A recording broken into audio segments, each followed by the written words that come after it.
You know, with all the great legends that we've lost over the last few years, and really that we've lost over the last few months, we've really got to appreciate these legends of rock while they're still with us.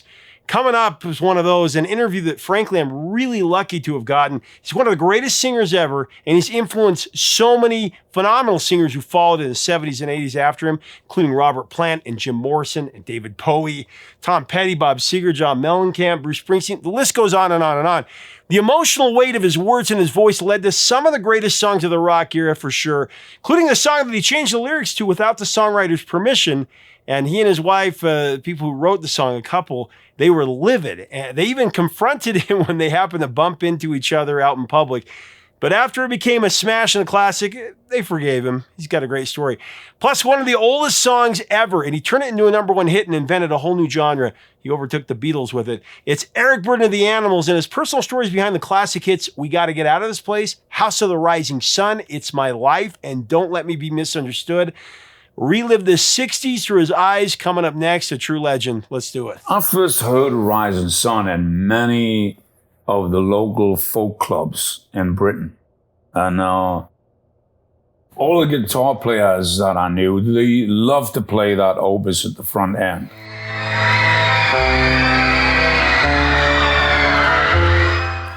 So I'd go to folk clubs and I'd hear guitar players playing that. And they would sing like one verse and that would be it. Or they'd sing 1.5 verses. Or they'd sing maybe get through 2 verses and the rest would be mumble, and then back to the thing again. Yeah, Bob came out with a definitive version with a lot more lyrics in it that I ever knew existed. My mother was a tailor. The Animals back then, we were starting a Chuck Berry tour. And I knew that every one of the British bands would be trying to out-rock Chuck Berry, which, impossible. So I was looking for something to help our program, our little spot before Chuck, that would be different, that would be meaningful, it would be deep, and it would be, okay, but it wouldn't be the Chuck Berry format. Dun, dun, dun, dun, dun, dun. And different movement altogether, you know. And by then, I'd collected the lyrics that I could from Bob and from other folk people that I'd heard sing it. So somewhere we came up with a song that was lasting around 5.5 minutes. In New Orleans. So everybody told us that it's too long, it's the wrong subject matter, and you know, it's never going to work. What was your interpretation of the lyrics? What did you think that meant? Because there's so many different theories out there about what the song means. What did you think? Well, I changed it from female to male. Yeah. I think that helped it get over with the public easier than accepting a male voice singing, be in the room of many a poor girl, you know. Yeah. Changed it to poor boy. But I really don't know why I did that. It just came naturally because I'm the guy and I'm singing. Over the years, I took it to mean that in the wildlife, you know, the nightlife, you know, hanging out, drinking, creeping around brothels and all of that, it can be as damaging enough. I mean, just as much damaging to the purchaser as the girl or the woman that's the slave to the system. Yeah. In other words, we're all a slave to that system, and we can equally be damaged by it.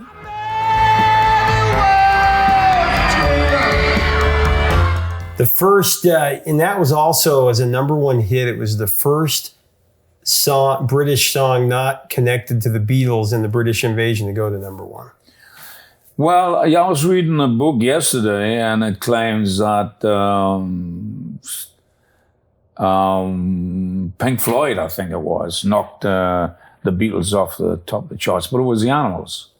The Beatles had, something like 44 successive singles that went straight to number one, and we were like, come on, move over, give somebody else a chance. And we did it with Rising Sun. You did? Yeah. In you, I'll lay. Let's talk about Animal tracks. UK and the US had different versions. Don't Let Me Be Misunderstood.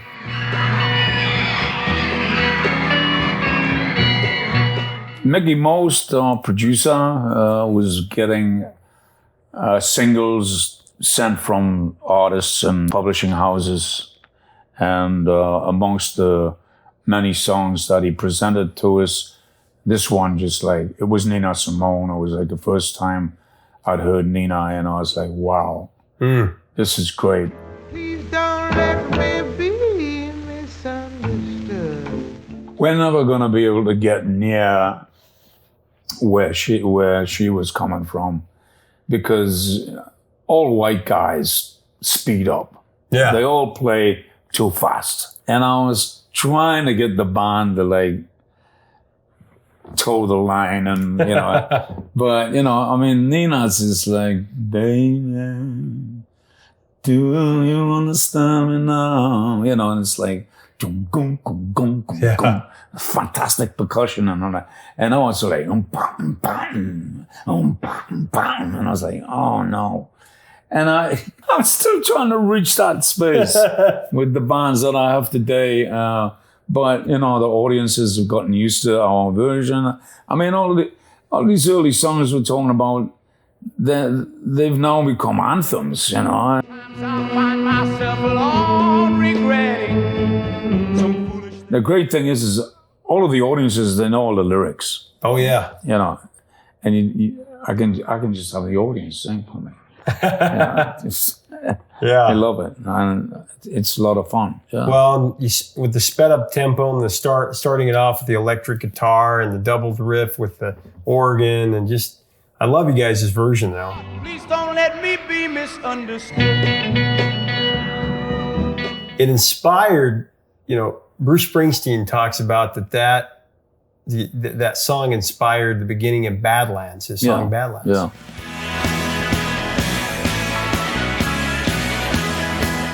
But Badlands, I remember when I heard that, and then when I first heard Don't Let Me Be Misunderstood, you just got that, baby, you just have that, you go to a place with your voice, it's just an amazing. Yeah, you just walk on stage on the microphone, you say that one word, baby, and the place goes nuts. That's really weird, Rock and roll, right? Baby, do you understand me now? But look, actually, I don't know if he was just being nice to us or not, but Horace Ott, the guy who wrote it for his wife, and they got Nina to record it, and he comes backstage and he says, but your version is always the one that we refer to. And that's coming from the guy that wrote it, so I don't know if he was just making me feel comfortable. Please don't let me be misunderstood. We Got to Get Out of This Place, which another huge single for you, in both sides of the Atlantic. Went to number 13 here in America. We gotta get out of this place. If it's the last. First time I heard that song, that was the first Animals song I ever heard. I always say that, the first time I heard rock and roll, I felt like I was busting out of prison. Literally, it felt like my mind was being freed. That's how and I only feel that with certain songs. Born to Run, Springsteen. I felt that with We Gotta Get Out of This Place. When I heard the dun, dun, dun, dun, dun, dun, the bass part. Yeah, it's a and great then you riff. come in with the dirty old part of the...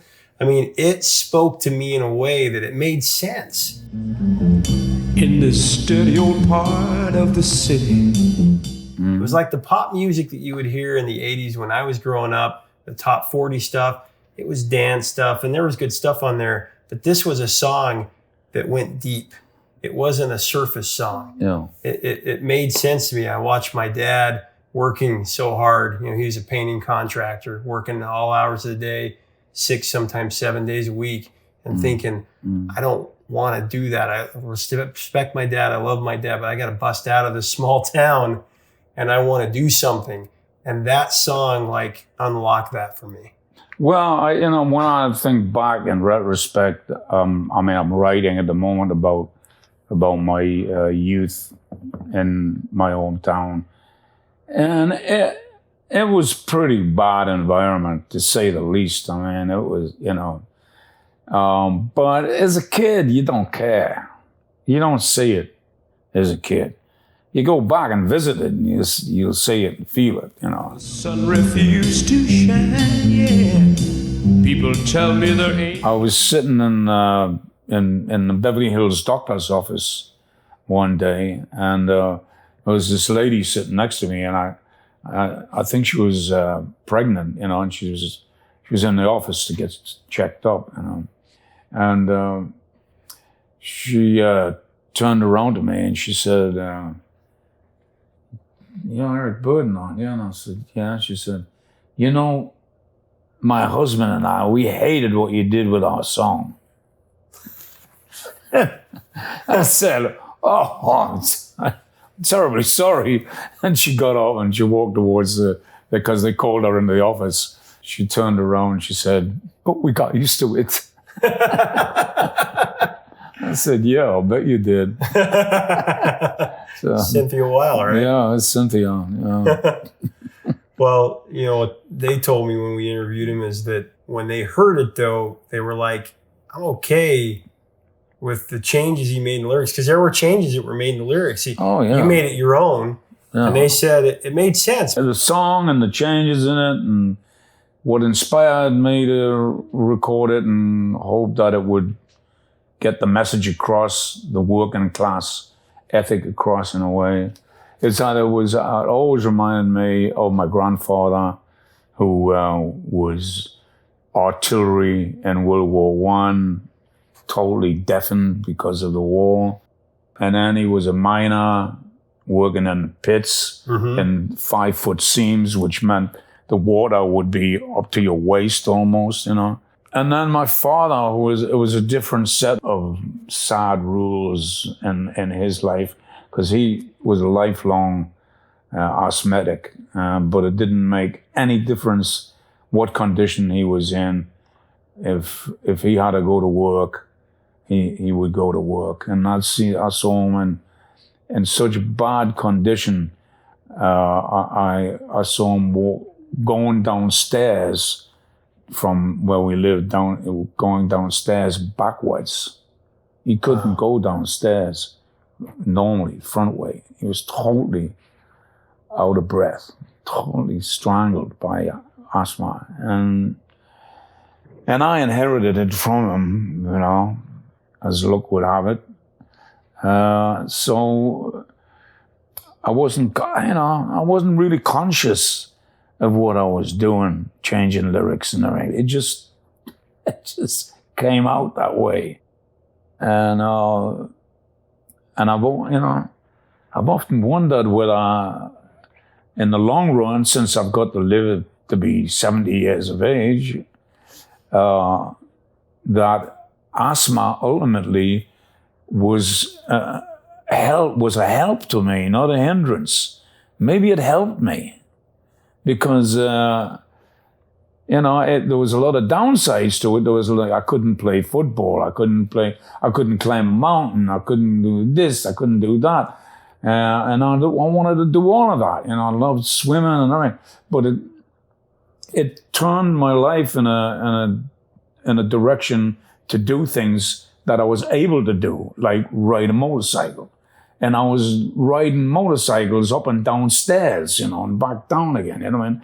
I became a pretty good off-the-road guy. And then when I came to America, became Harley Davidsons, became street bikes, I couldn't do anything else. It's the only thing I could do well, and sing. See my daddy in bed inside. Is happy. And there's something about being in front of hundreds or thousands of people when you're walking out onto the stage and they're waiting for you, and it's either do or die. And suddenly you find breath. You know, it's a strange thing, but it's been that way for a long time. There's something about performing live that it's just the energy comes from the audience, you know. We gotta get out of this place. Girl, it's a better life. It's My Life. Moving on to the next single, kind of an angry declaration of independence.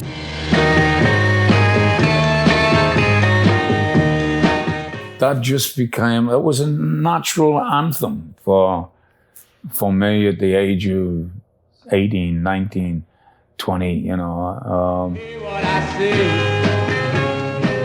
I'm gonna ride this. And it was definitely inspirational to Bon Jovi, who wrote a very similar song to it.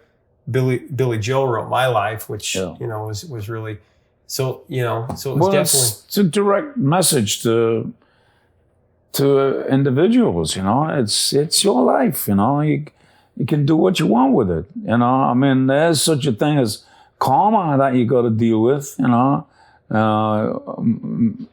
It's your life, and you can do what you want, but make sure it's the right thing. Make sure you do the right thing.